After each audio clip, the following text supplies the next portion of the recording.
कृष्णा कृष्णा कृष्णा मुरली मनोहर कृष्णा गोपाला गोविंदा हे दामोदरा।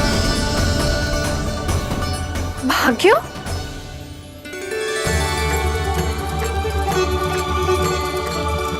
कान्हा, एक तो चोरी की और ऊपर से मूर्ख बना के भागो। ये ठीक ना है, मुझे यशोदा जीजी को बताना ही होगा, और वो भी इसके घर पहुंचने से पहले।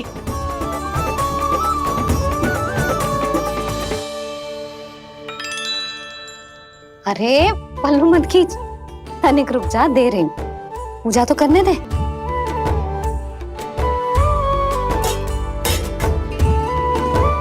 ले, अब जितना मन करे उतना प्रसाद खा।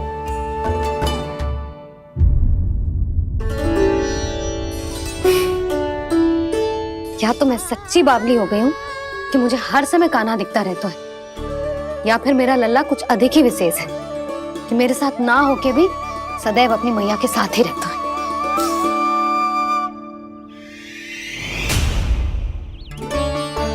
आज तो कैसे प्राण बचे, नारायण ही जानते हैं। मैं तो पाऊ को सिर पर लेके ऐसे सरपट भागो, ऐसे सरपट भागो कि पूरे गोकुल में बड़ बोले, इस समय तो बड़ी बड़ी मत हाको।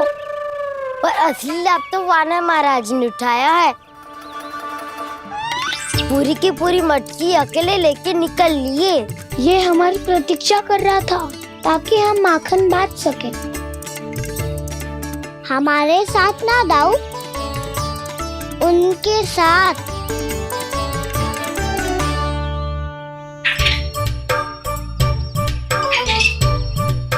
मैं समझ गो कान्हा, एक ना सभी जानवरों की भूख मिट जाए, इसलिए गया था तू सावित्री मौसी के यहाँ माखन चुराने।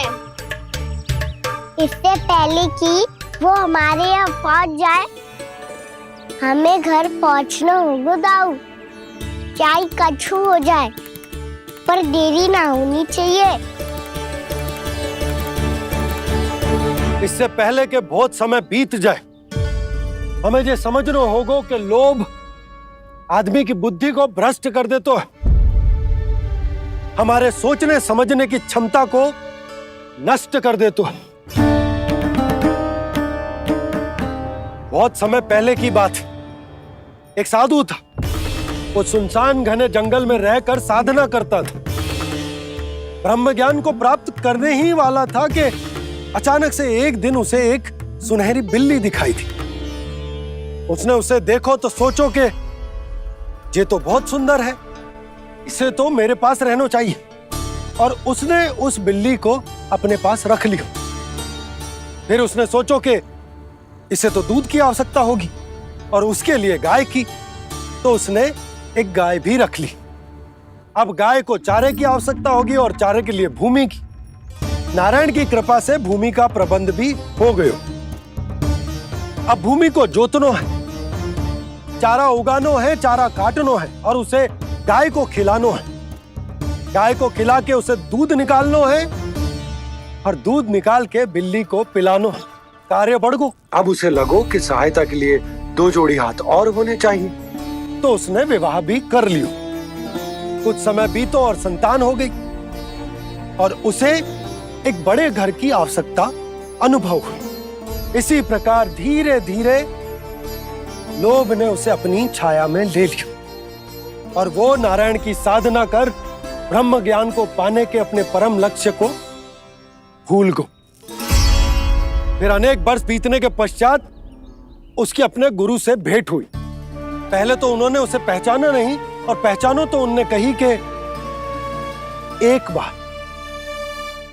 बस एक बार अपने कर्तव्य से भटका था तू, और देख कैसे देखते ही देखते लोभ के जंजाल में गहरे ही गहरे धंसता चला गया। सोचो, कहीं उस व्यापारी को धन के लोभ में अपना वचन देकर आप सब भी जे ही भूल तो ना करने जा रहे। परिवार, घर द्वार, भोजन, सुख शांति, जीने के लिए आवश्यक जिस सब कुछ तो है आपके पास, इसीलिए मुझे चिंता हो रही कि जिस प्रकार उस साधु ने ब्रह्म ज्ञान प्राप्ति का अवसर गवा दिया था, आप सब भी इस लोभ में आकर अपना सुख चैन ना गवा दो।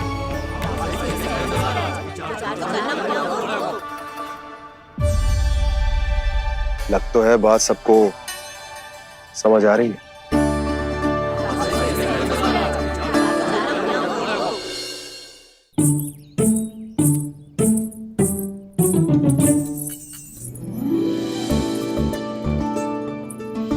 भाभी आसानी से ना मिलने देंगी कान्हा से, पर उसे देखे बिना रहा भी तो ना जा रहे हो मुझसे।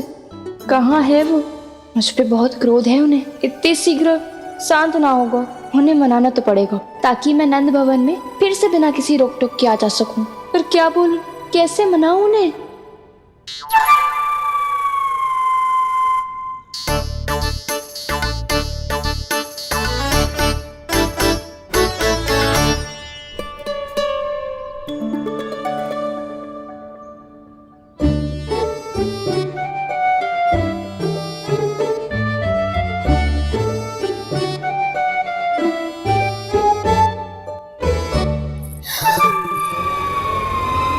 वाह, जिसने मेरे लल्ला पर चोरी का आरोप लगायो, वो ही आज मेरे घर में चोरी चोरी प्रवेश कर रही है। नाना भाभी, ऐसी कोई बात ना है।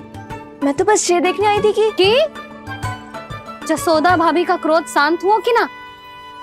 सुन ले जानकी, मेरा क्रोध उसी दिन शांत होगा जिस दिन तू सारी गोपियों के सामने मेरे कान्हा पर लगाया आरोप वापस लेगी। चोरी करेगा तो आरोप ही लगेगा ना जीजी। फिर से आरोप? सावित्री, तू भी? कल तक मुझे ये थोड़ी पता था जीजी कि आपका कान्हा सच्ची में माखन चोरी में पारंगत है। आशा करता हूं कि आप सभी को नंदराज का विचार और संदेश सही से समझ आगो होगो।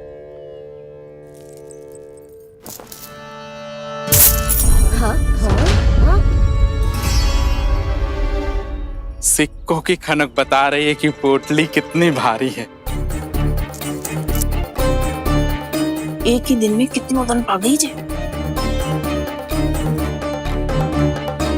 हमें भी इससे अधिक धन अर्जित करना होगा, तभी तो हम अपने उज्जवल का भविष्य उज्जवल कर पाएंगे। पहली बार कछु बुद्धि की बात की है तूने। नंदराज, हमारे मन में आपका बहुत सम्मान है, पर हम जो करना चाह रहे हैं वो लोभ ना है, वो तो विकास है। हाँ नंदराज, हम अपना और अपने संतानों का भला बुरा सोचे बिना कब तक अपना जीवन इस प्रकार जीते रहेंगे? फिर पिछले 4 वर्षों से हमने आपको कर भी तो ना दियो है। मुझे तो लगता है कि नंदराज की बातों पर शांति से सोच विचार के बाद ही कुछ निर्णय लेना चाहिए। ऐसा मौका बार बार ना आता। नहीं, हमें सोच विचार कर निर्णय लेना है सबने।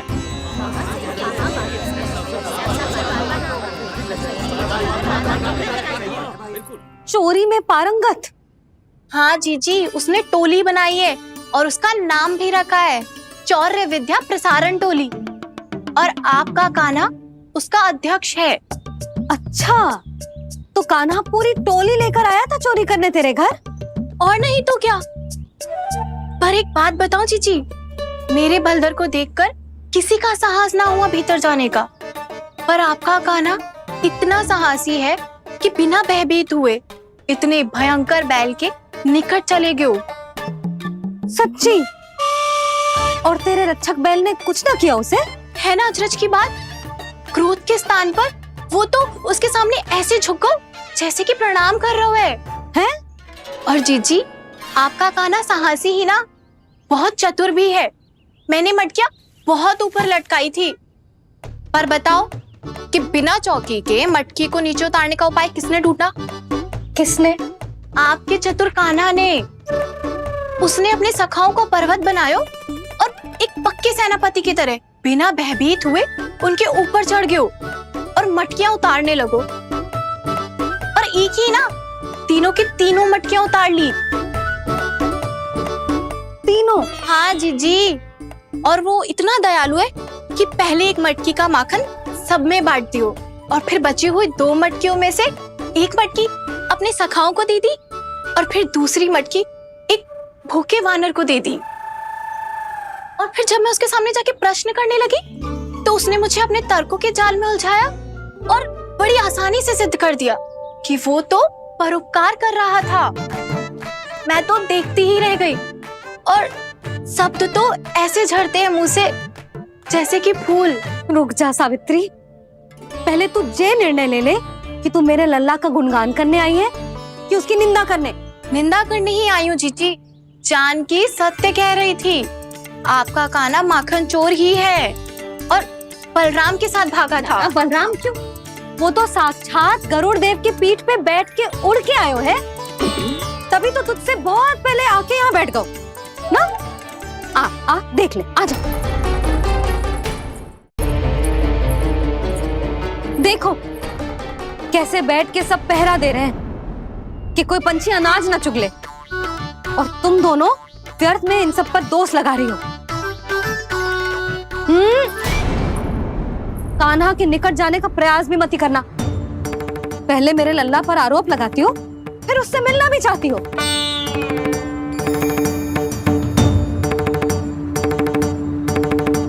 पर जीजी चोरी, अरे उसे तो चोरी का अर्थ भी ना पता होगा। तुम दोनों को नारायण का भय भी ना है क्या?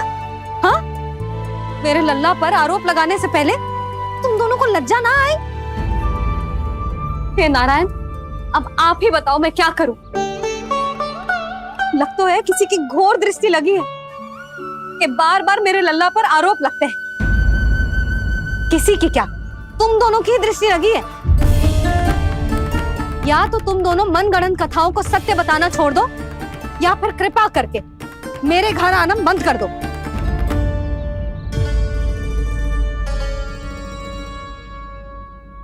अब दोनों मुंह क्या ताक रही हो? हाँ, जाओ यहां से।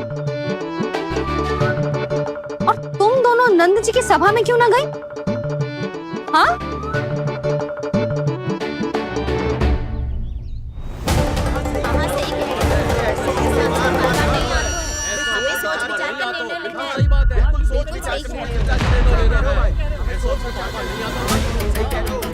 जी कौन?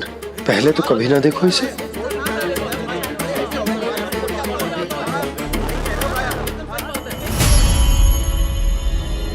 कहाँ को? बस करो।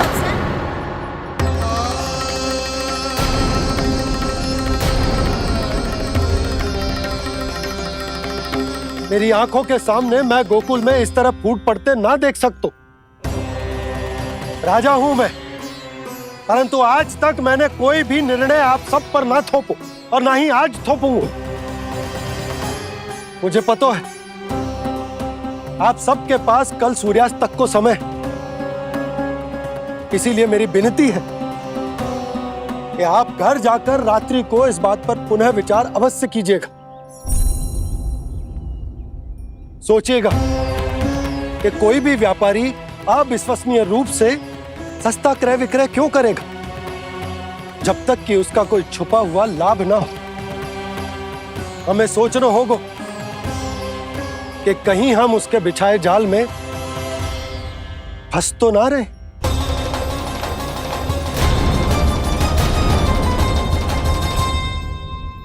बच गए भैया, जैसे तैसे ही सही, पर समय से पहले पहुंच ही गए हो। सावित्री मौसी तनिक सी बात को इतना बड़ा चढ़ा के बोल रही थी जितना उज्जवल भी ना बोलतो।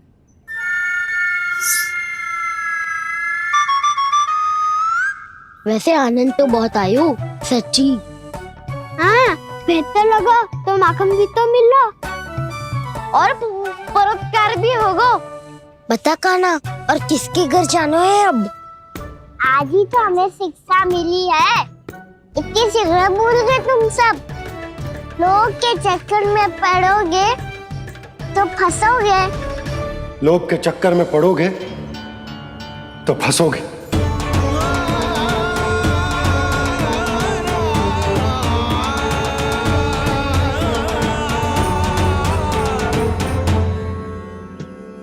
चोर, चोर कह रही है मेरे निर्दोष से बालक को। अब तो इन दोनों ने अति ही कर दी है।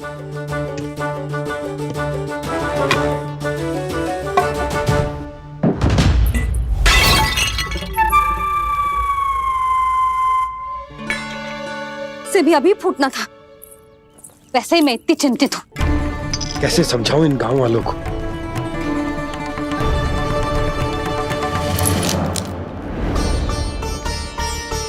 कोई समझने को तैयार ही ना है। लगता है सबकी बुद्धि भ्रष्ट हो गई है। सही कह रही हो यशोदा तुम। मुझे तो लगता है कि सोचना समझना ही छोड़ दिया सबने। अनेकों तर्क देके समझा दियो, सिद्ध कर दियो, पर इनकी मोटी बुद्धि में कछु आता ही ना है। यशोदा तुम तो तर्क की कह रही हो, मैंने तो उदाहरण देकर समझाने को प्रयास किया, पर अपनी बुद्धि के आगे कछु ना समझ में आ रहा इन गांव वालों को। क्या सारे के सारे गांव वाले मेरे लल्ला पर आरोप लगा रहे हैं? जी क्या कह रही हो तुम? मैं तो गांव वालों की बात कर रहा हूं जो नारायण के नाम पर वचन देकर उस अपरिचित व्यापारी को अपने दूध, दही, घी, माखन सब देने को तैयार है। लो कर लो बात। मैं गोपियों की बात कर रही हूँ जो लल्ला पर माखन चोरी का आरोप लगा रही हूँ। और आज तो सावित्री ने भी लल्ला को माखन चोर कह के पुकारो है।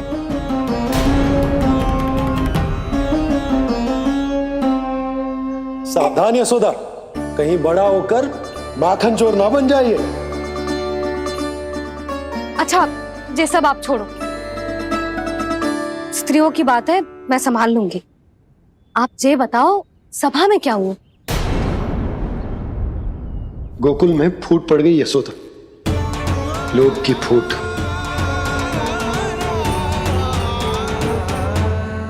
अरे रुको रुको रुको, व्यापारी जी रुकिए रुकिए।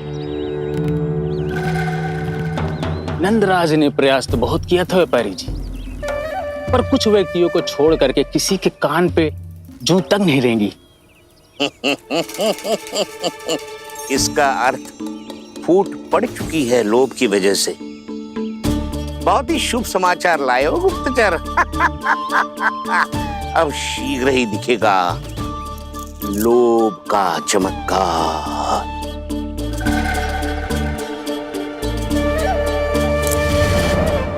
लोभ से बचने को जो पाठ हम कान्हा को पढ़ा रहे थे ना, आज वही पाठ मैं इन गांव वालों को समझाने में असमर्थ रहा।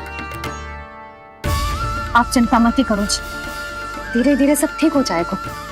तब तक बहुत देर हो जाएगी यशोदा। ये गोकुलवासी मेरे अपने, उन्हें अपनी आंखों के सामने मैं भूल करते ना देख सकता। वो सुलक्षणा, वो उस व्यापारी के प्रभाव में आ गए, और शंकरी मौसी और सुमति भी सुलक्षणा के मार्ग पर ही चल रही।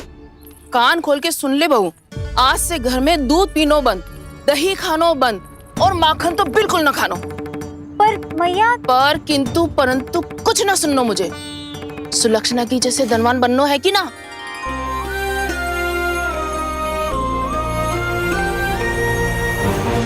तो फिर जैसा मैं कहती हूँ वैसा कर, तभी तो अधिक से अधिक दूध, दही, माखन बेचकर अधिक से अधिक धन अर्जित कर पाएंगे हम।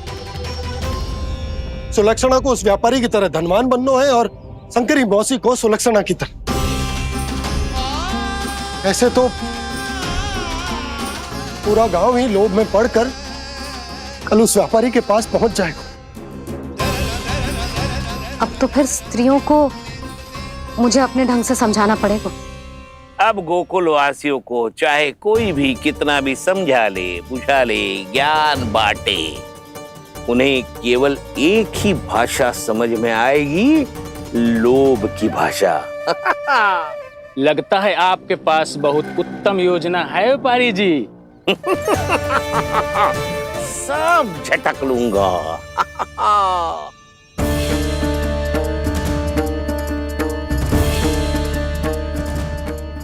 आपको क्या लगता है प्रभु, मैया के समझाने से गोपियाँ समझेंगी?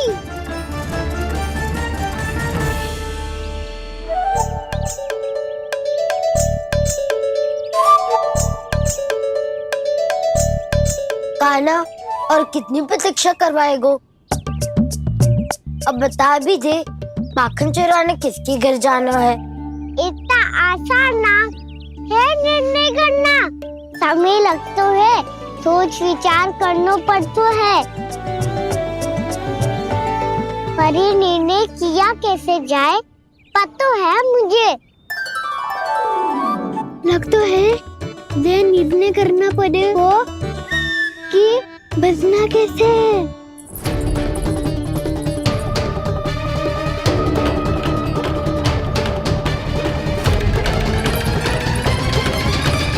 सावित्री मौसी ने हमारे चौर्य विद्या प्रसारण के बारे में सबको बता दियो क्या?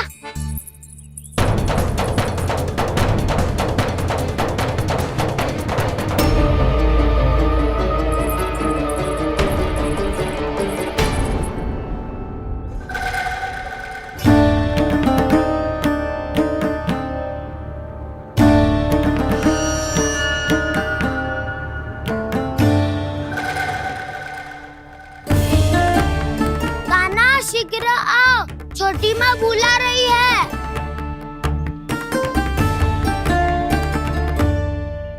अब डांट भी पड़ेगी और कुटाई भी होगी। चौर्य विद्या प्रसारण कल ही आरंभ हुआ था और आज ही समाप्त हो जाएगा। सब इतने गंभीर क्यों है आज? गंभीर तो होंगे ही ना दाऊ, क्योंकि मैया आज अच्छा वाला पाठ पढ़ाने वाली है।